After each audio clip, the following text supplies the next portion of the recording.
अपने आप को दे दें आज सुबह। अगर आपके पास कुछ ऐसी बातें हैं जिसमें आप परेशान हैं, अपनी परेशानी को दूर रख दीजिए। आप ये मत बोलिए मेरी परेशानी कितनी बड़ी है, आप ये बोले कि मेरा परमेश्वर कितना बड़ा है। Hallelujah, hallelujah. परमेश्वर आपके परेशानियों से बढ़कर है मेरे प्रिय। आपकी परेशानी, आपके दुख, आपकी बीमारी, आपका तनाव कुछ नहीं है। परमेश्वर सबों के ऊपर आज सुबह के वक्त में। इसलिए आइए हम सब मिलकर प्रभु की आराधना करें, उसके नाम की स्तुति करें। आपको याद होगा कि परमेश्वर ने आपके जीवन में क्या किया है। उन बातों के लिए आप प्रभु को धन्यवाद दें, उस बातों के लिए प्रभु की आप महिमा करें। मैं ये चाहता हूं आज सुबह अपने हर चीज को भुलाकर उस प्रभु के लिए अपने आंखों को उठाकर हम प्रभु से बोले, प्रभु मैं धन्यवाद देना चाहता हूँ। Hallelujah, hallelujah. सब मुंह खोलकर अपनी आवाज को ऊंचा करके प्रभु को धन्यवाद दें। Hallelujah. Thank you Lord, thank you Lord, thank you Lord. We worship Jesus। प्रभु जी आज सुबह प्रभु हम तेरी आराधना करने के लिए यहाँ पर इकट्ठे हैं प्रभु, और हम सचमुच दिल की गहराइयों से प्रभु जी आज सुबह हम आपको भजना चाहते हैं प्रभु जी। यीशु तू शारोन का गुलाब है, तू लाखों में मेरा प्रिय है प्रभु, तेरा धन्यवाद हो। धन्यवाद यीशु, धन्यवाद Yeshu. Hallelujah, hallelujah, hallelujah, hallelujah, hallelujah. धन्यवाद। Thank you Lord, thank you Lord, thank you Lord. We bless your name Jesus। धन्यवाद, धन्यवाद, धन्यवाद, धन्यवाद, धन्यवाद। ओ राजा, राजा, राजा, राजा, राजा, राजा, राजा। Blessed be the name Jesus। Hallelujah, hallelujah, hallelujah, hallelujah। Thank you Lord। अब मैं जीवन भर उसी की महिमा करूंगा, हाथ उठा के उसकी स्तुति करूंगा।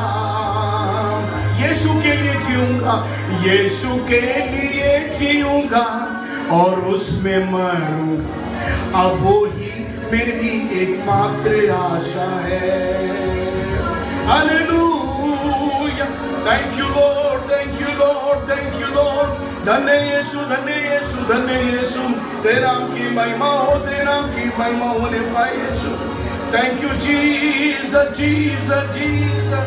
ओ खुदावन तेरा शुक्र है प्यारे प्रभु जी, अपने अनुग्रह को करने के लिए, अपनी दया को करने के लिए प्यारे प्रभु तेरा धन्यवाद Yeshu. Thank you Lord Jesus, thank you Lord. ओ hallelujah, hallelujah, hallelujah. Thank you Lord, thank you Lord. धन्यवाद यीशु, धन्यवाद यीशु, धन्यवाद यीशु। तेरे नाम की स्तुति हो प्यारे प्रभु, तेरे नाम की स्तुति होने पाए। तू योग्य है प्रभु, तू योग्य है प्रभु, तू महान कार्य करने वाला परमेश्वर है। तेरे नाम की स्तुति हो। Thank you Lord, thank you Lord, thank you Lord Jesus. We worship Jesus. Thank you Lord. धन्यवाद, धन्यवाद, धन्यवाद, धन्यवाद, धन्यवाद, धन्यवाद, धन्यवाद यीशु। ओ यीशु, ओ मेरे जो कुछ भी था मेरा, सब कुछ खो रहा है। पल पल दिल ये मेरा निर्बल हो रहा है। ओ जो कुछ भी था मेरा, सब कुछ हो रहा है। पल पल दिल ये मेरा निर्बल हो रहा है। दुआएं तुझसे जो की थी, वो उम्मीद है मेरी। जिंदगी यीशु एक बार चाहा हूँ।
जाए प्रभु जी। प्रभु तेरी आशीष का हाथ आसमान से हम सब पर उतर जाए प्रभु जी। अनुग्रह कर यीशु, अनुग्रह कर यीशु।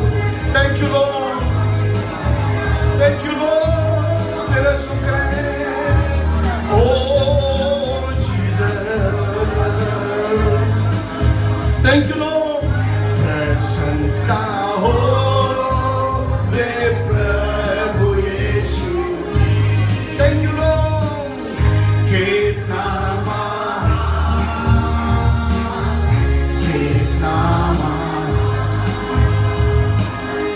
प्रशंसा हो वे प्रभु यीशु की। कितना महान, कितना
धन्यवाद प्यारे खुदावन, धन्यवाद धन्यवाद धन्यवाद। Thank you Jesus, hallelujah hallelujah hallelujah. Thank you Jesus, thank you Lord Jesus. Praise you Lord, praise you Lord, praise you Lord, praise you Lord. Thank you Lord, we worship Jesus. वो भलाई से प्रेम करता, सब बुराई से पार करता,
सुबह प्रभु हम तेरे चरणों में आते हैं प्रभु जी।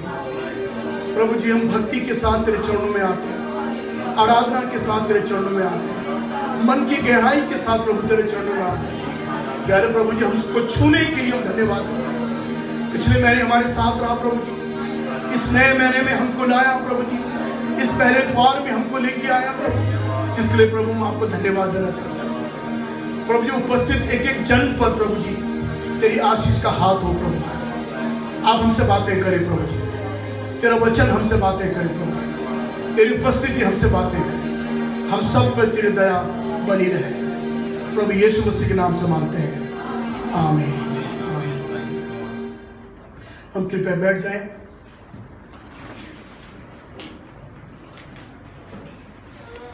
आज सुबह के लिए हम परमेश्वर को हम धन्यवाद देते हैं, क्योंकि परमेश्वर ने एक सुंदर मौका हम सबको दिया है। कई लोग हैं जो इस दुनिया कल का दिन या वो आज का दिन देख नहीं पाए। कई लोग एकदम दुनिया छोड़कर चले जाते हैं। मुंबई में 40 साल का बिल्कुल बॉडी बिल्डअप करने वाला, जिम जाने वाला लड़का, सुंदर बिल्कुल मॉडल, पिक्चरों में हम तो ज़्यादा जानते हैं उनके बारे में, लेकिन जो भी है हैंडसम, बिल्कुल खूबसूरत दिखने वाला लड़का, और एकदम से कुछ बेचैनी हुई और हार्ट में कुछ दर्द होने लगा इस तरह से, और बेआराम हो गया और उसकी मौत हो गई। तो पूरे भारत में लोग बड़ा दुख मना रहे हैं जवान के लिए, इस तरह जाने के लिए, क्योंकि हम नहीं जानते कल हमारे साथ क्या होगा। और घर बैठे ही दिल की धड़कनें तेज हो जाती हैं और हम लोग सोचते नहीं हमारे साथ में क्या हो रहा है, और जो कुछ हमने रखा है जीवन में वो सब रखा रह जाता है। आपका 10 लाख रुपया बैंक में ऐसे रखा रह जाता है। हाँ, आपके बच्चे मजे लेंगे बाद में, आपकी बीवी फिर वो पैसा आराम से साड़ी वाड़ी खरीदने में, बनारसी साड़ी खरीदने में लगाएगी, लेकिन आप तो गए काम से, आप खत्म। आप तो आपकी सारी योजनाएं समाप्त हो जाती हैं, सब कुछ समाप्त हो जाता है। लेकिन केवल ये ध्यान रख लीजिए, चलिए एक दिन दुनिया में हमको छोड़ के जाना है, लेकिन एक बात को ध्यान रखना जी, हम कहाँ जा रहे हैं। हाँ, ध्यान दीजिए, आपको ध्यान, जो आरस को आने की ध्यान दीजिए। हमको ये ध्यान देना है, अगर कल मेरी मौत हो जाती है, कल मेरी मृत्यु हो जाती है, मुझे हार्ट अटैक आता है, तो मैं कहाँ जाऊंगा। आपने कभी सोचा? सोचे नहीं तो आज सुबह सोचिए। ये सोचने की जगह, ये जो भवन है, ये हमारे सोचने के लिए, हमारे आत्मिक जीवन के लिए। क्या आपको ये विश्वास है अगर कल मैं दुनिया छोड़ता हूं तो मैं स्वर्ग के राज में प्रवेश करूंगा, स्वर्ग में जाऊंगा? लोग नहीं कहते, बहुत से धर्म नहीं कहते, लेकिन बाइबल बड़ी खूबसूरती से बोलती है। स्वर्ग और नरक के बारे में बाइबल खुलकर बोलती है। कभी मौका रहा तो सुनिए, हम आपको सुनाएंगे। तो आपको ये आश्वासन है कि कल मेरी आंखें बंद होती तो मैं स्वर्ग में जाऊंगा? अभी हम लोगों को मालूम ही नहीं है। हाँ, नरक तो हम नहीं जाना चाहते, स्वर्ग जाने की सब इच्छा रखते हैं, लेकिन बेटा स्वर्ग में जाना इतना सरल नहीं है। मतलब दुनिया में भी तुम खूब खुराफाती करोगे, दुनिया में भी खूब पाप करोगे, बुराइयां करोगे, और तभी मरने के बाद ये भी हमको स्वर्ग चाहिए, ऐसा नहीं होगा। जो कुछ होना है इस दुनिया में ही सुलह होना है, इस दुनिया में ही हमको ईश्वर से अपने आप को जोड़ देना है। अगर दुनिया में रहते रहते आपने अपने आप को परमेश्वर पिता से नहीं जोड़ा, क्षमा करें, स्वर्ग के राज को जाना तो बहुत दूर की बात है, उसको आप देख भी नहीं सकते हैं, देखना भी दुर्लभ हो जाएगा। इसलिए संसार में जितना समय प्रभु आपको देता है, अच्छा है अगर हम भक्ति में अपना जीवन बिताएं, ईमानदारी में जीवन बिताएं, पवित्र जीवन बिताएं, ईश्वर को भाने वाला जीवन बिताएं, ताकि हमारा ईश्वर प्रसन्न हो जाए। मैं पिछले 3 महीने से एक शब्द के ऊपर प्रचार कर रहा हूं, आशीष के शब्द के लिए। आशीर्वाद, सब जानते हैं इसको, है ना जी, कोई ऐसा नहीं जो नहीं जानता। आशीर्वाद, आशीष, इसको इंग्लिश में ब्लेसिंग बोलते हैं, है ना जी। और एक बात जो मैं बार बार रिपीट कर रहा हूं, आज फिर मैं रिपीट करना चाहता हूं कि आशीर्वाद जो है, आशीष जो है, वो हमको ईश्वर से मिलता है, परमेश्वर से मिलता है। मनुष्य से हमें कोई आशीर्वाद नहीं मिलता। ये हम लोग गलत फहमी में है। देखिए मैं ऑनलाइन बोल रहा हूं, सब लोग सुन रहे हैं अभी, जाने कहां लोग सुन रहे हैं अभी जब ऑनलाइन चल रहा है। और ये बात मैं खुल के कह देना चाहता हूं, आशीर्वाद ईश्वर के पास है, मनुष्य के पास में नहीं है। हाँ जी, क्योंकि ईश्वर के पास आशीषों का भंडार है। मनुष्य तो खाली है, नंगा। मनुष्य के पास में क्या है? नंगा आया था, नंगा ही लौट चला जाएगा दुनिया छोड़कर। उसके पास में क्या है? वो आपको मुझको क्या देगा? अगर आशीष का स्रोत जो है, आशीष का जो भंडार है, आशीषों का जो सोता है, वो केवल सर्वशक्तिमान ईश्वर के पास है। उससे मांगना है, उससे कहना है प्रभु तू मुझे आशीर्वाद दे। इंसान, आप मेरे पास मत आइए, मेरे पास कोई आशीर्वाद नहीं है आपके लिए, मैं मनुष्य हूं, मेरे पास कहां से आ जाएगा आशीर्वाद? तो बाइबल बड़ी खूबसूरत बताती है कि परमेश्वर ही है जो हमको आशीष देता है। और हमने कितनी कितनी बातें हम लोग प्रचार कर चुके हैं। आज मैं एक ऐसी बात कर रहा हूं, शायद बहुत से लोगों को नहीं मालूम है, और लेकिन क्षमा करें जो लोग बाइबल नहीं जानते, आपको तो परेशानी होगी, लेकिन ये जानना जरूरी है, क्योंकि बाइबल में हमको एक शिक्षा मिलती है जो बड़ी खूबसूरत है। मैं सोच रहा हूं उसको हम लोग देख लेते हैं, वो क्या आगे वाला क्या है। प्लीज ध्यान दीजिए मेरे मॉनिटर में। ओ जी, बाइबल में 2 पहाड़ हमको मिलते हैं यहाँ पर में। अगर आप इस पहाड़ के बारे में अध्ययन करेंगे, मेरे पास समय नहीं है कि मैं काफी देर तक प्रचार कर सकता हूं, और ये मुझे 22 अध्याय है, और आप उसके 11 पद से लेकर 14 पद तक पढ़ेंगे तो आपको वो 2 पहाड़ों के बारे में मिलेगा। मैं चाहता हूं सब ध्यान दें, क्योंकि हम लोग एक खास बात देखने जा रहे हैं आज सुबह।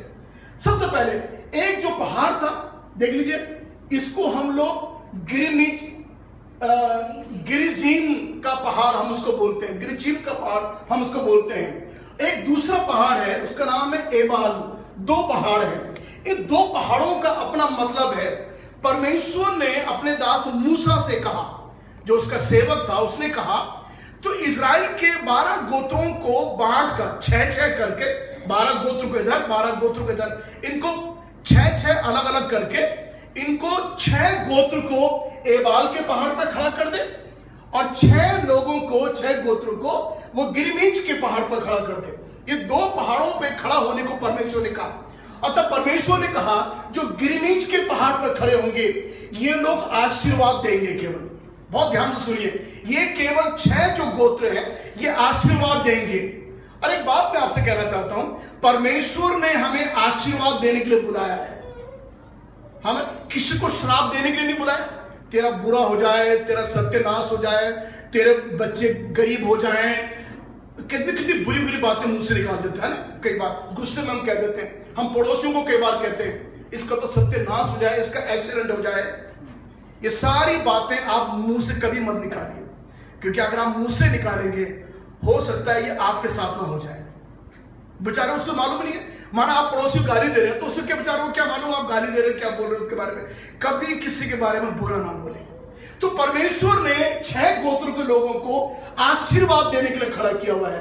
तो हम जब गिरमीज का पहाड़ बोलते हैं तो हम कहते हैं ये आशीर्वाद देने का पहाड़ है। लेकिन उसके विपरीत परमेश्वर ने 6 गोत्र को यहां खड़ा करा एबाल में, और तब उनको बोला कि तुम श्राप दो, तुम श्राप दो तुम।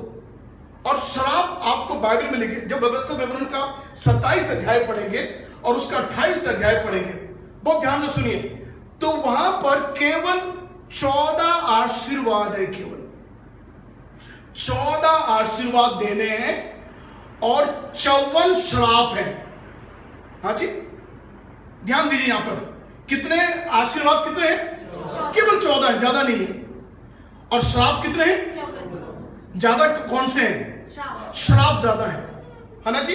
इसका मतलब केवल 1% इसमें आशीषें हैं, लेकिन 3% इसमें जो है वो श्राप है। इसका मतलब आप जरा सोचिए, अगर श्राप जो हुए हैं हमारे जीवन में ये हमने खुद कमाए हैं। ध्यान दीजिए इस बात में, श्राप हमने खुद कमाए हैं, ये कहीं उड़ के नहीं आया कहीं से। ये हमने खुद अपने बुराइयों से, अपने पाप से, अपनी गंदगी से हम लोग क्या करा है, हमने खुद श्राप कमाए हैं। आप समझ रहे हैं? और जो भी हम भोगते हैं वो हम अपने किए का भोगते हैं। भैया आप ध्यान दे रहे हैं हम क्या बोल रहे हैं? असली श्राप बाइबल में ज्यादा लिखे हुए हैं, जो क्योंकि हमने किया है ऐसा। आशीर्वाद कम है। अब आपको क्या चाहिए? ज्यादा आशीर्वाद चाहिए ना आपको? आशीर्वाद बहुत कम है, और ये बहुत कम लोगों को मिलते हैं, सबको नहीं मिलते आशीर्वाद। ईश्वर का आशीर्वाद बहुत कम लोगों को मिलते हैं। और किनको मिलते हैं? जो ईश्वर के प्रति भूखे और प्यासे होते हैं, उन्हें मिलता है आशीर्वाद। वो परमेश्वर आज तो फालतू में देता।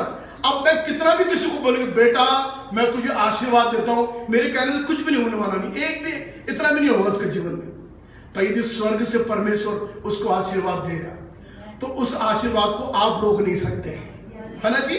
माना ईश्वर ने आपको एक कार की आशीष देनी है, एक कार आपको देनी है, नई कार देनी है आपको शोरूम से, उसके आशीष आपको देनी है, तो मैं रोक सकता हूं उसको? मैं बोलूंगा नहीं इसको कार मत दो, ये कार के लायक नहीं है, मैं ऐसा बोल सकता हूं? मैं कुछ नहीं बोल सकता। अगर ईश्वर उसको कार दे रहा है इसका मतलब ईश्वर उसको एक आशीर्वाद दे रहा है उसको, तो कोई रोक नहीं सकता, कोई माइकल आकर रोक सकता, वो तो प्रभु आपको देगा। तो आप देख रहे हैं जब दो पहाड़ हैं, ये दो पहाड़ दो बातें कह रहे हैं। पहला पहाड़ जो गिरमिश का, और इस पहाड़ के बारे में आप सुनकर बड़ा अच्छा लगेगा आगे चलकर। ये जो पहाड़ है परमेश्वर ने कहा कि इसमें से खड़े होकर, अब जरा छोटी इजराइल के 6 गोत्र खड़े होकर आशीर्वाद दे रहे हैं, परमेश्वर तुम्हें आशीष दे, तुम्हें ऐसा करे 6 लोग। लेकिन 6 लोग इस पहाड़ पर एबाल पर खड़े होकर वो कहना चाहिए श्राप दे रहे हैं खड़े होकर। ये परमेश्वर ने मूसा से कहा था, अगर बाइबल आप पढ़ेंगे तो, है ना जी। अगर आप इनकी हाइट देखेंगे तो जो ये गिरजिम का पहाड़ है ये 2839 फीट हाई है सी लेवल से, और एबाल का पहाड़ उससे ऊंचा है।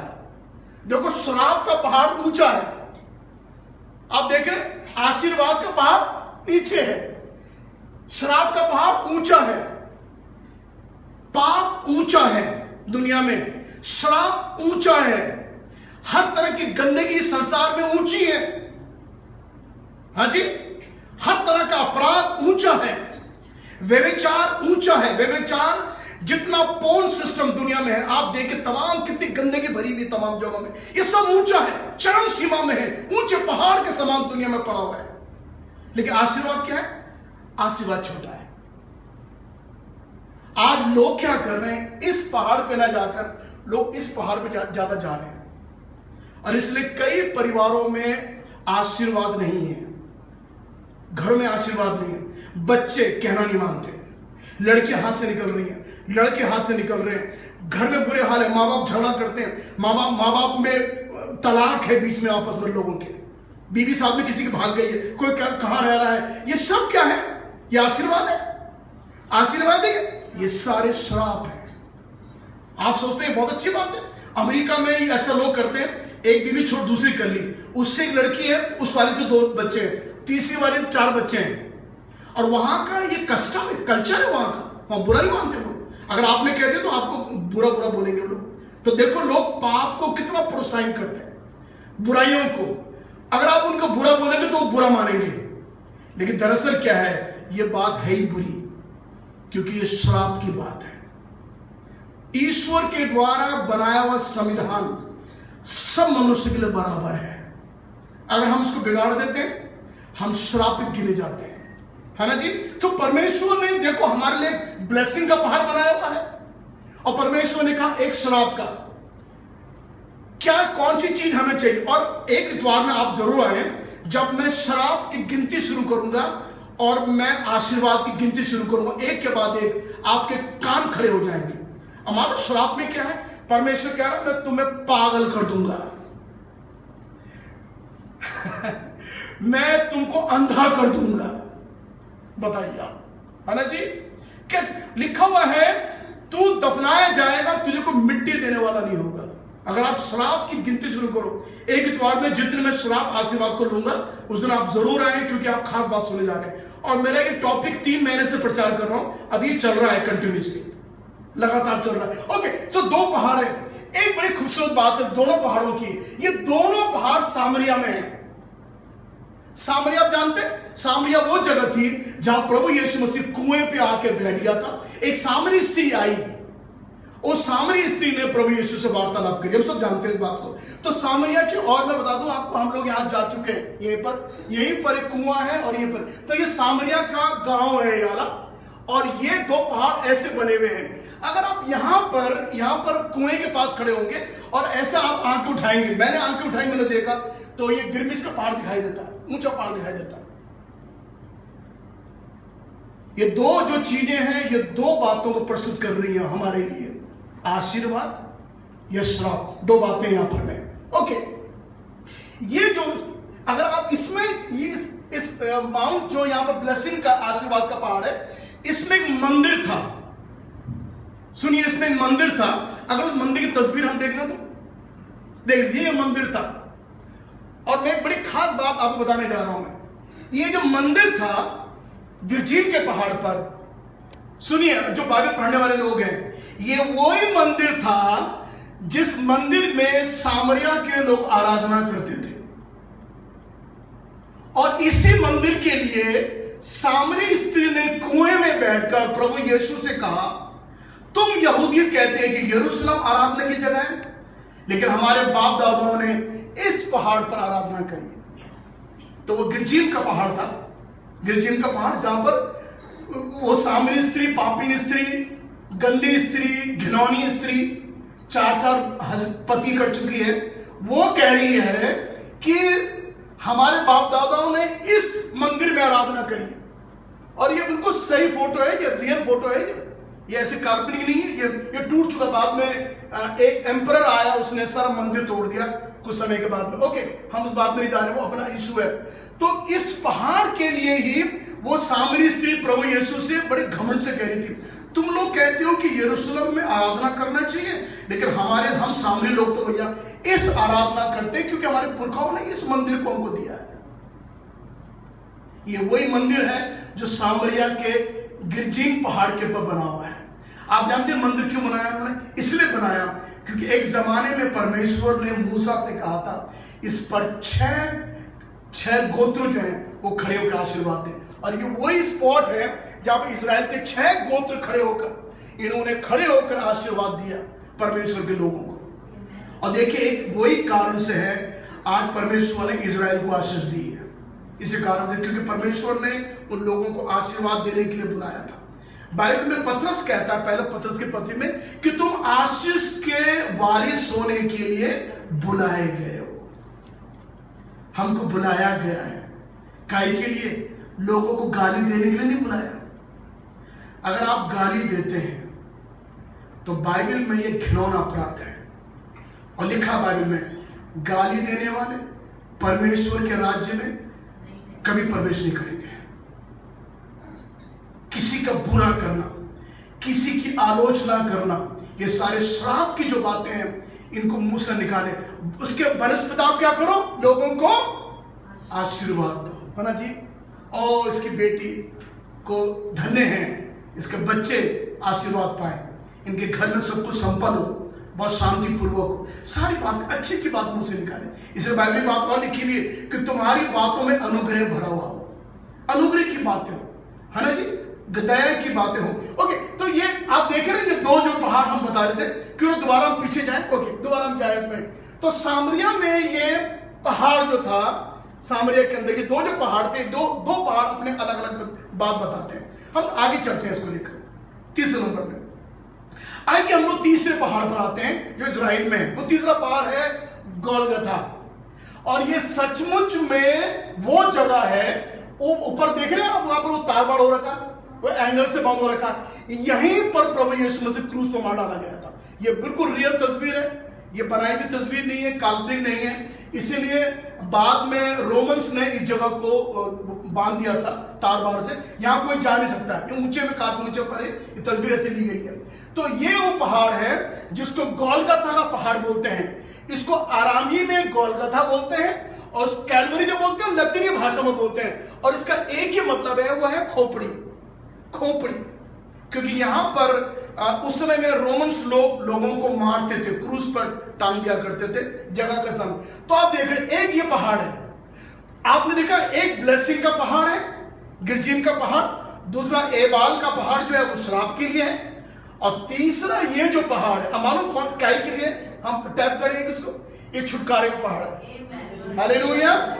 ये तीनों पहाड़ इजराइल देश में है। एक पहाड़ जो अभी भी वहां पर है सामरिया में, वो आशीर्वाद देने के लिए है, और सुनिए, दूसरा पहाड़ श्राप देने के लिए है। लेकिन तीसरा पहाड़ अभी भी वहां मौजूद है 2021 में, और इस सितंबर के महीने में वो छुटकारे का पहाड़ है।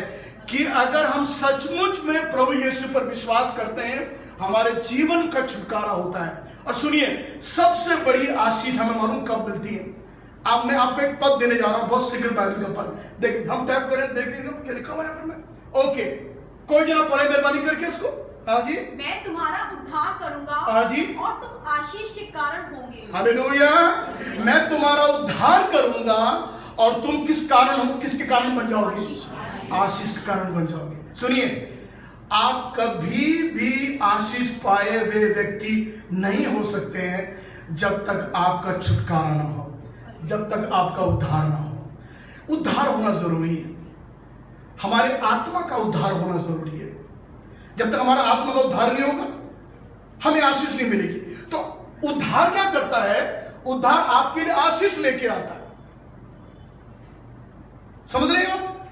अगर आपको आशीर्वाद चाहिए तो आपको उद्धार पाना पड़ेगा। इसलिए मैंने आपको पहले बताया कि मनुष्य के बस के लिए इंसान कुछ नहीं दे सकता है। आपको इंसान तो खुद पापी है, वो क्या देगा आपको?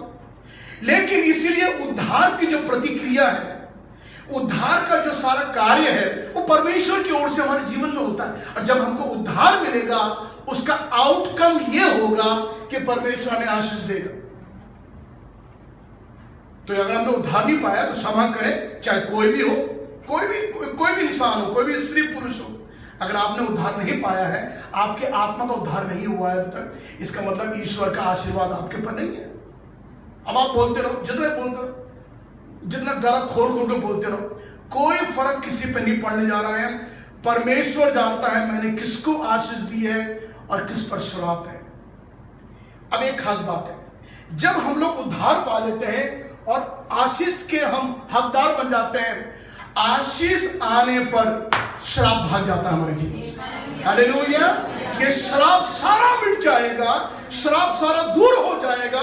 उद्धार पाने के बाद जो आशीष आपको मिलेगी, आपकी आशीष श्राप को मिटा देगी। आप देख रहे हैं आशीर्वाद कितनी बड़ी चीज है। और हम आराम से बोलते हैं, जब बेटा मैं तुझे आशीर्वाद देता हूं।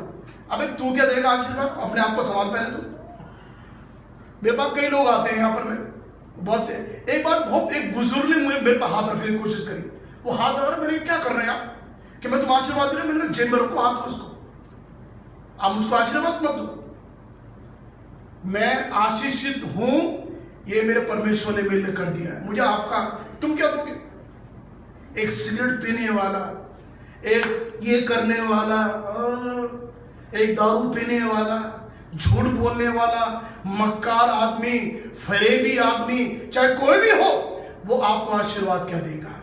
आपका आशीर्वाद का आउटकम हम देख रहे हैं। आशीर्वाद का आउटकम ये है कि आपके पाप क्षमा होंगे, छुटकारे का काम होगा, सारा श्राप मिट जाएगा। तो आप श्राप दूर करना चाहते हैं? श्राप कभी भी दूर नहीं होगा जब तक आशीष नहीं आएगी। देखिए एक चीज होगी, मयान में दो तलवारें, हाँ कहते नहीं मयान में दो तलवारें नहीं रह सकती, एक रखो आप बस। अब आप आशीर्वाद भी चाहते हैं, आप श्राप भी चाहते हैं, ऐसे कैसे हो जाएगा? अगर आपने आशीर्वाद को प्राप्त कर लिया है तो इसका मतलब अब श्राप नहीं रहा। इसलिए बाइबल में लिखा हुआ है कि तुम्हारा निकम्मा चाल चलन जो तुम्हारे पुरखाओं से चला आ रहा है, उससे तुम्हारा छुटकारा नहीं है, परंतु प्रभु यीशु मसीह के निर्दोष, निष्कलंक और पवित्र लहू के द्वारा तुम्हारा उद्धार हुआ है। हालेलुया। कितनी अच्छी बात। आप देख रहे हैं छोटी सी बात कितनी खास बात है जो हमको आशीष दे सकती है। वो ये है कि जब आप उद्धार पा लेते हैं, उद्धार का जो आउटकम आएगा, आशीर्वाद आएगा, आशीष मिलने लगेगी आपको। परमेश्वर आपके खेत में आशीष देने लगेगा, परमेश्वर आपके घर में आशीष देने लगेगा, परमेश्वर आपके जीवन में आशीष देने लगेगा, परमेश्वर आपके बच्चों में आशीष देने लगेगा। अगर बच्चे नहीं हो रहे, बच्चे होने लगेंगे मेरे प्रिय। परमेश्वर आशीष को देने लगेगा। क्यों? क्योंकि वो रुकावट जो थी पाप की, वो समाप्त हो चुकी है। वो पाप की दीवार जो है वो गिर चुकी है। आप स्वतंत्र हो चुके हैं, श्राप मिट चुका है, आशीर्वाद आ चुका है। आप देख रहे हैं आशीर्वाद पाना कितना जरूरी है। और मैंने आपको बताया जिस दिन मैं लिस्ट आपके सामने पेश करूंगा उस दिन आप जरूर आए, क्योंकि आप बहुत बड़ी बात को मिस करेंगे आशीष को पाने। अब हम लोग बहुत जल्दी से कुछ 10 बातों को देख रहे हैं, बहुत जल्दी से, देर नहीं करेंगे इसको। और हम देखने जा रहे हैं कि परमेश्वर किन किन चीजों में हमको आशीष देता है। 10 बातें बहुत जल्दी से जाएंगे हम लोग, किन किन चीजों में परमेश्वर हमको आशीष देता है। और आपको सुनकर बहुत मजा आएगा सुनकर। हम लोग, मेरा तो स्किल खुल गया, आपका खुलने वाला है। लिखा हुआ है 10 बातें ऐसी हैं जिन बातों को आप जानेंगे बाइबल में, आपने बाइबल में कहीं भी एक ऐसे पद नहीं पढ़े होंगे कभी। ये बड़े छुपे हुए पद हैं, ये बड़े सीक्रेट बाइबल के पद हैं और इसके लिए बड़ी मेहनत करनी पड़ती है। और इसमें 10 बातें ऐसी हैं कि किन किन चीजों में परमेश्वर आपको आशीष देगा, वो खास खास बातें। ओके जी, yes please continue. Okay, light जाने से ये सब चीजें कितनी ज्यादा डिस्टर्ब हो जाती हैं और हम लोग बहुत ज़्यादा इन चीज़ों पर निर्भर रहते हैं क्योंकि यही सेवा का हमारा माध्यम है। ओके, नंबर 1, सबसे पहले किन किन चीज़ों पर हम लोग आशीष प्राप्त कर सकते हैं परमेश्वर। सबसे पहले लिखा हुआ यहाँ पर लिखा हुआ है, क्या छोटे क्या बड़े जितने यहोवा के डरवैये हैं वो उन्हें आशीष देगा। हालेलुया। क्या छोटे क्या बड़े, आप चाहे कितने छोटे हो चाहे कितने बड़े हो, पैसे वाले हो, छोटे बड़े, गरीब, लंबे चौड़े, पतले गोरे, चाहे कोई भी क्यों ना होने पाए, जितने परमेश्वर से डरते हैं, अगर आप ईश्वर से डरते हैं, बाइबल लिखा हुआ है वो तुम्हें आशीष देगा। हालेलुया। डरने वालों को परमेश्वर आशीष देगा। नंबर 2 ध्यान में लिखा हुआ, यहोवा ने हमको स्मरण किया है वो आशीष देगा। इसका मतलब जब परमेश्वर हमें आशीष देता है उससे पहले परमेश्वर हमको स्मरण करता है? कितनी अच्छी बात है। लिखा हुआ वो इस्राएल के घराने को आशीष देगा, लिखा वो हारून के घराने को आशीष देगा, मतलब परमेश्वर हमारे घराने को भी आशीष देगा। हालेलुया। आप देख रहे, आपने एक बार उद्धार पाया, उद्धार पाने के बाद अब परमेश्वर आपको स्मरण करता है और वो आपको आशीष देता है, वो आपके घराने में आशीष देता है। कितना अच्छा लगता है ना। अच्छा लगता है परिवार उनको टूट जाए, ये अच्छा लगता है कि परिवार संपन्न हो जाए, ये अच्छा लगता है। इसका मतलब यह है परमेश्वर इस घराने में आशीष दी है। हाँ, नंबर 3 लिखा हुआ है, सुन जो पुरुष यहोवा का भय मानता है वो ऐसी आशीष पाएगा। सुनिए, कौन सा पुरुष और मैं कहता हूं कौन सी स्त्री आशीष पाएगी। देखिए यहां पर 3-4 बातें हैं। पहली बात क्या लिखा हुआ है, तो अपनी कमाई को निश्चय खाने पाएगा। आज जो कमाते हैं आप अपनी कमाई को खाने पाएंगे। हालेलुया। सुनिए, माना आपका एक्सीडेंट हो गया, 6 महीने के बिस्तर में लेट गए, रोटी कहां से आएगी भाई? आपको ऑफिस में पैसे देगा नहीं आपको। तो अगर आप कमा रहे हैं तो ये भी ईश्वर का आशीर्वाद है। हालेलुया। सब बोले हालेलुया। अरे आप लोग, कितनी छोटी बात है, मेरे अंदर से बबलिंग हो रहा है, अंदर से मैं उछल रहा हूं मैं अपने अंदर में। तो अपनी कमाई को निश्चय खाने पाएगा। दूसरी बात, तू धन्य होगा और तेरा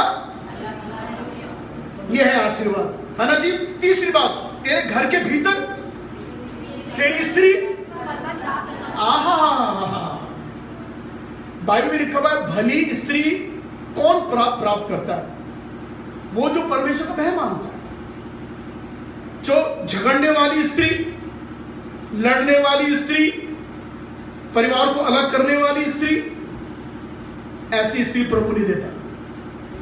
लिखा हुआ है तेरे घर के भीतर तेरी पत्नी, तेरी स्त्री वो फलवंत दाखलता सी होगी। उसका समय मैं बताऊंगा भी आकर। डी लिखा हुआ, तेरे मेज के चारों ओर तेरे बच्चे जैतून के पेड़ों के पौधे के समान होंगे। अब देखिए, और तीसरी बात, वरन तू अपने नाती पोतों को दिव्य देखने पाएगा। ये आशीर्वाद है। आप देखें, पहली बात, आप कमाई खाएंगे अपनी, फिर आपका भला होगा। अब भला कैसा होगा? आपको अच्छी पत्नी मिलेगी, बच्चे मिलेंगे और नाती पोते भी मिलेंगे। ये बाइबल में लिखा है, ये मेरी किताब में नहीं है। और धन्यवाद हो परमेश्वर के वचन के लिए जो हमको सिखा रहा है। सुन, जो पुरुष यहोवा का भय मानता हो वो ऐसी ही आशीष पाएगा, ऐसी ही आशीष पाएगा। और क्या पाएगा? तू अपनी कमाई को निश्चय खाएगा, तेरा भला होगा, तेरी स्त्री फलवंत दाखलता सी होगी, तेरे बच्चे जलपाई के पौधे से होंगे, वरन तू अपने नाती पोतों को देखने पाएगा। मैं जब कभी भी जेडन को देखता हूं मैं तो धन्यवाद हो प्रभु, जेडन हमारे आशीष है। मेरा जो नाती है, मेरी बेटी का जो बेटा है, अब 5 साल का हो जाएगा, हम कहते हैं प्रभु ये हमारे आशीष है। हालेलुया। धन्यवाद हो प्रभु का। इसलिए मैं कहता हूँ बच्चों की जल्दी शादी करो, उनके बच्चे हो। मुझे बच्चे बहुत अच्छे लगते हैं। छोटे बच्चे बहुत अच्छा लगता है। ओके, चौथी बात, परमेश्वर यहोवा अपनी प्रजा को बल देगा। और सुनिए, एक बहुत नई बात मैं आपके आगे रख रहा हूं, यहोवा अपनी प्रजा को शांति की आशीष देगा। कैसी आशीष देगा? शांति की आशीष। इसका मतलब परमेश्वर के पास आपके लिए शांति की भी आशीष है। कई घरों में शांति नहीं है। अरे बीबी का नाम तो शांति है,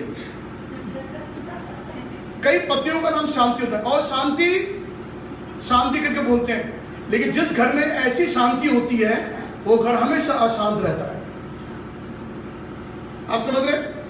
परमेश्वर कह रहा मैं तुझे शांति की आशीष दूंगा। हालेलुया। अगर हमारे घर में शांति है, इसका मतलब परमेश्वर हमको आशीष दी है। नई बात बिल्कुल, यहोवा ने अपनी प्रजा को शांति की आशीष देगा। नंबर 5, जल्दी से, तुम अपने परमेश्वर यहोवा की उपासना करना, तब वो तेरे अन्न जल पर आशीष देगा। आपने कभी ये पद पढ़े बाइबल में? अरे आपने कभी नहीं पढ़े। वो तेरे अन्न और जल पर आशीष देगा। इंग्लिश में लिखा हुआ है, he will bless your bread and water. आपकी रोटी पर जो आप खाते हैं उसमें परमेश्वर आशीष देगा, और जो पानी आप पीते हैं परमेश्वर उसमें भी आशीष देगा। आप देख रहे हैं आशीष कैसे परमेश्वर किन किन चीजों में हमको आशीष दे रहा है। आप चाहते हैं हमारे पानी पीने में आशीष हो, आप चाहते हैं जो रोटी हम खा रहे हैं उसमें आशीष हो। एक बात मैं कहता हूं, कई बार जो खाना हम खाते हैं, खाना खाते रोटी का निवाला अटक कर बहुत से लोग मर भी गए हैं। अटका, सांस के नली में रोटी का निवाला अटका और आदमी करके मर गया। मैं एक जन को जानता हूं, मैं नाम नहीं बताऊंगा उनका, जबलपुर में थे वो किसी घर में खाने को गए, वहां खाना खा रहे थे, खाते खाते निवाला उनके सांस के नली में अटक गया और वो टेबल पर ही डेथ हो गई उनकी। और बहुत जाने पहचाने आदमी थे, बहुत रिनाउंस मनुष्य थे वो। उसके बाद मतलब हैतवा बच गए, खाना ही अटक गया, डेथ हो गई उनकी। तो उन्होंने बाद में उस घर वालों ने उनका पोस्टमार्टम करवाया, ये कहकर कि ये कह दिया खाने में जहर था नहीं। तो पोस्टमार्टम हुआ तो उन्होंने देखा उनके सांस के नली में खाना अटकने से उनकी डेथ हो गई थी। तो आप नहीं जानते, एक रोटी भी हमारा मौत का कारण बन सकती है। मेरे साथ एक बार हुआ है, सुबह नाश्ते में मैंने ऐसे पराठा खाया तो चाय नहीं पी, मैंने पराठा खा के जैसे मैं उसको चबाने लगा और मैंने उसको अंदर लिया। मैं कुछ दिनों में कुछ देर के मुझे तारे नजर आ रहे, मैं कुछ सांस नहीं दे पाया, मैं ऐसे सब पकड़ रहा, कुछ नहीं कर पा। कुछ देर के लिए ऐसा हो गया जैसे बस अब मैं गया। परमेश्वर तुम्हारे अन्न और जल पर आशीष देगा। हालेलुया। जो रोटी आप खाएंगे परमेश्वर आपकी रोटी को आशीष देगा। हालेलुया। ये क्या क्या बातें बाइबल में लिखी हुई। छठी बात देख लीजिए आप, लिखा उस सर्वशक्तिमान ने जो तुझे ऊपर से आकाश में की आशीषें और नीचे के गहरे स्थल में जल की आशीषें। तो आप देख रहे हो परमेश्वर, इसका मतलब आपको बारिश की आशीष देगा और क्या की आशीष देगा? जल की आशीष देगा, पानी की आशीष देगा।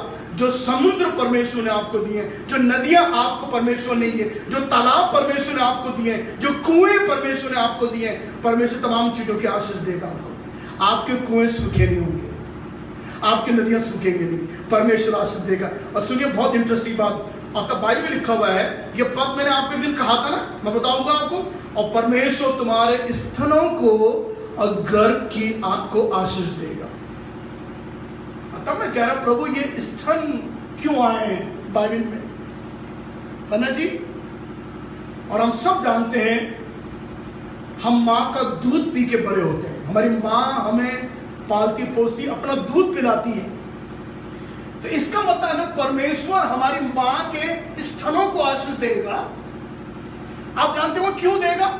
वो आशीषें उस माँ को दूध की दी जाएंगी, लेकिन वो आशीष उस बच्चे के लिए होगी जिसको पिलाती है।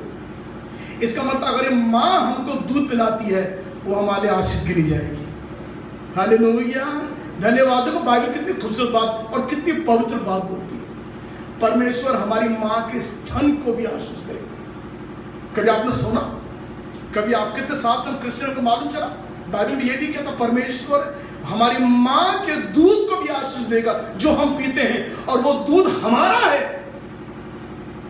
इसका मतलब परमेश्वर, हम जो बच्चे हैं, परमेश्वर अपनी माँ के दूध के द्वारा हमें आशीष देगा। कई माँ को दूध नहीं होता, मालूम है आपको, फिर डब्बे को पिलाओ कि धन्यवाद हो जिस प्रकार से हमने अपनी माँ का दूध पिया है, थैंक यू जीसस, और ये हमारे लिए आशीष थी। धन्यवाद हो प्रभु का। और परमेश्वर कह रहा तेरे गर्भ में भी आशीष दूंगा। अगर गर्भ में बच्चे नहीं नहीं होते, परमेश्वर कह रहा मैं तेरे गर्भ में भी आशीष दूंगा। आप देखिए आशीष आशीष आशीष की बात लिखी। ओके, आगे पढ़े। 7वां नंबर बहुत इंटरेस्टिंग है। मेरे लिए मिट्टी की एक वेदी बनाना और वहां आकर मैं तुझे आशीर्वाद दूंगा। हालेलुया।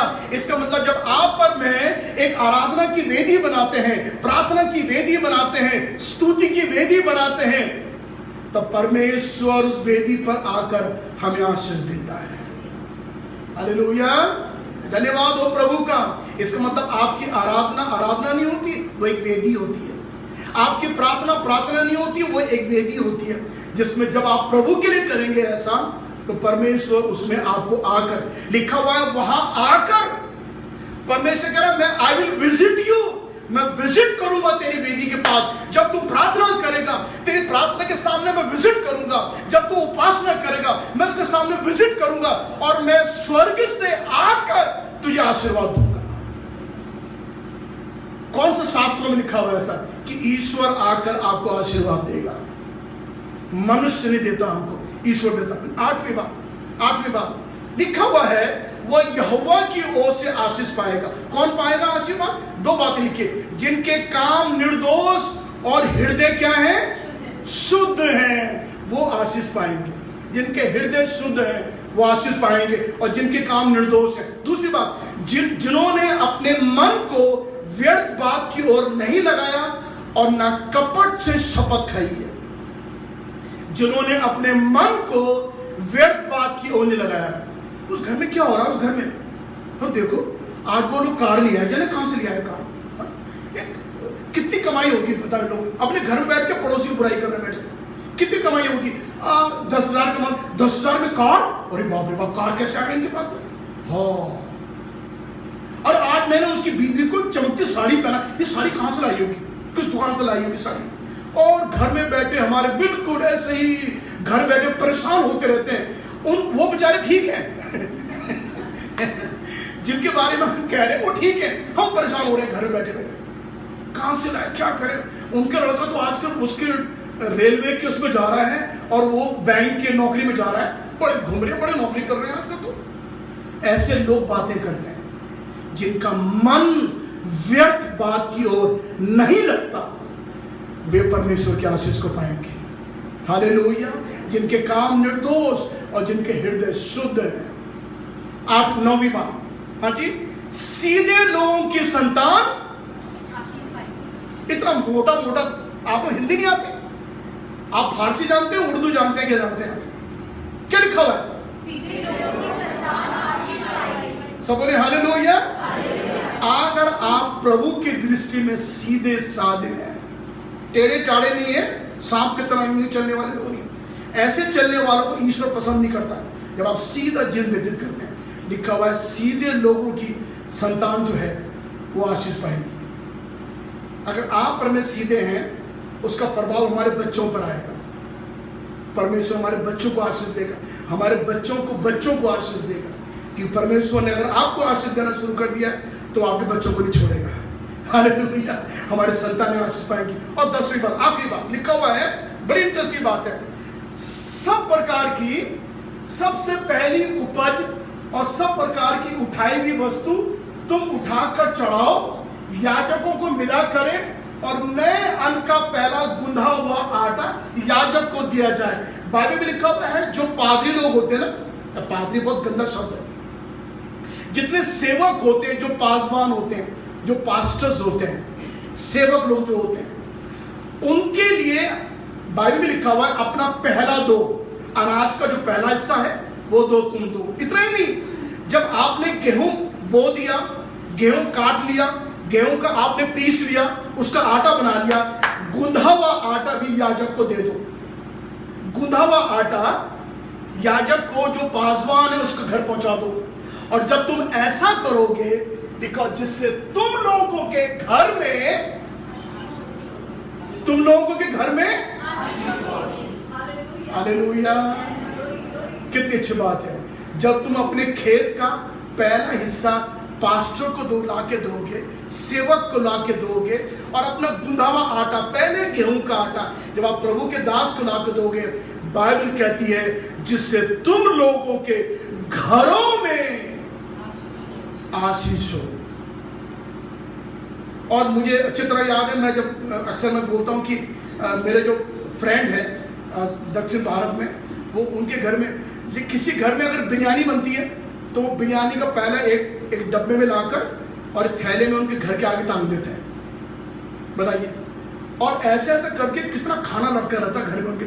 मैंने अपने आप को देखा, जिन घर में अब इतने ढेर लोग हैं, किसी घर में बिरयानी बनी, किसी ने पूरी हलवा बनाया, तो पूरी हलवा डब्बे में बंद करके पास्टर के पहुंचा दिया।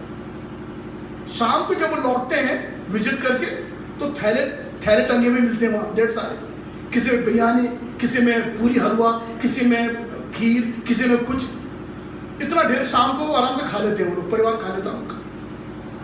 लोगों को अच्छा लगता है क्योंकि वो बाइबल को पढ़ते हैं। अगर आप ऐसा करोगे, लिखा हुआ तुम्हारे घर में परमेश्वर आशीष देगा। तुम्हारे घर में एक टाइम का खाना खिलाने में आप नंगे हो जाओगे, कंगाल हो जाओगे, हाय मैं लूट गया, पास्टर को मैंने खाना खिलाया अपने घर में, हाय मैं तो लूट गया, बर्बाद हो गया। ऐसा होगा? एक टाइम खाना खिलाने से कुछ होगा? आपके अन्न और जल में आशीष आएगी। प्रभु हम पर दया करे, इस प्रकाशन को प्रभु हमारे अंदर डाले, हमारे हृदय में ये बातें बसे, प्रभु का वचन सामर्थ्य से हमारे जीवन में काम करने पाए और हम आशीष के वारिस बने। परमेश्वर ने हमको आशीष के लिए बुलाया है। मेरे प्रियो, प्रभु यीशु मसीह इस संसार में हमको आशीष देने के लिए आया। यीशु हमको नाश करने नहीं आया, यीशु हमको बर्बाद करने नहीं आया। वो तो शैतान है जो हमें बर्बाद कर रहा है। प्रभु यीशु मसीह हमको जीवन देने के लिए आया। यीशु मसीह में आशीर्वाद देने के लिए आया। और सुनिए, जब प्रभु यीशु स्वर्ग में उठा लिए गए, उठाते उठाते प्रभु यीशु मसीह ने अपने दोनों हाथों को उठाया और लिखा, सबको प्रभु यीशु ने आशीर्वाद दिया। हालेलुया। स्वर्ग जाते जाते भी प्रभु ने लोगों को आशीर्वाद दिया। हमारा प्रभु आशीष के लिए है, हम भी यहाँ पर आशीष के लिए हैं। और हम चाहते हैं कि आपका मन केवल खुले और उद्धार आप पाए। उद्धार पाने के बाद ही आपको आशीष मिलेगी, नहीं तो उसके बगैर आपको आशीष नहीं मिलेगी। हम अपनी आंखों को बंद करके प्रार्थना करेंगे, स्वर्ग में अपने सर को झुका के हम प्रार्थना करेंगे। हालेलुया। धन्यवाद हो प्रभु, तेरा शुक्र है, तेरा धन्यवाद हम देना चाहते हैं। Thank you Jesus, thank you Jesus, thank you Jesus. आप में से एक जन प्रार्थना करें, मेहरबानी करके जल्दी से प्रार्थना करें। चलो, thank you Jesus, hallelujah, thank you Lord. सुंदर समय के लिए प्रभु, तेरे अद्भुत आशीष में वचनों के लिए प्रभु तेरी हम स्तुति करते हैं प्रभु जी। तेरे डरवैयों के लिए प्रभु, जो तुझमें विश्वास करते हैं प्रभु जी, जो तेरे बताए हुए रास्ते में चलते हैं प्रभु, जो तेरे वचन अनुसार जीवन बिताते हैं प्रभु जी, जो तेरे डरवैये हैं प्रभु, तेरी आराधना करते हैं प्रभु जी, सच्चाई से तेरी आराधना करते हैं प्रभु। तेरी चुनी हुई आशीषें उनके जीवनों पर, उनके घराने पर, उनकी जिंदगी पर, उनके कामों पर, उनके घरों पर रहती है प्रभु। कितने आशीष में वचन है प्यारे प्रभु जी। मेरी प्रार्थना है प्यारे प्रभु जी, ये वचन प्रभु हम सब की जिंदगियों में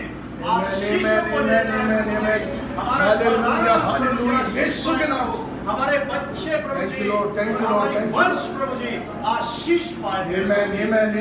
आशीष देने वाला, तो आशीष देने वाला प्रभु जी। You are a God of multiplication. Thank you Lord, thank you Lord, thank you Lord प्रभु जी। इस 10 आशीष में वचन को प्रभु मैं तेरे लोगों के ऊपर आज मांग लेता हूं। इस महीने प्रभु जी ये 10 आशीष में वचन पूरा होने पाए प्यारे प्रभु जी, और हमारी जिंदगी आशीष में हो, और न केवल हम, हमारा घराना और हमारे द्वारा लोग आशीष पाए प्यारे प्रभु जी। तेरी चुनी हुई आशीष हमारी जीवन में रहने पाए प्रभु जी।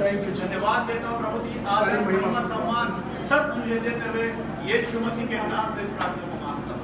आमीन, आमीन, आमीन।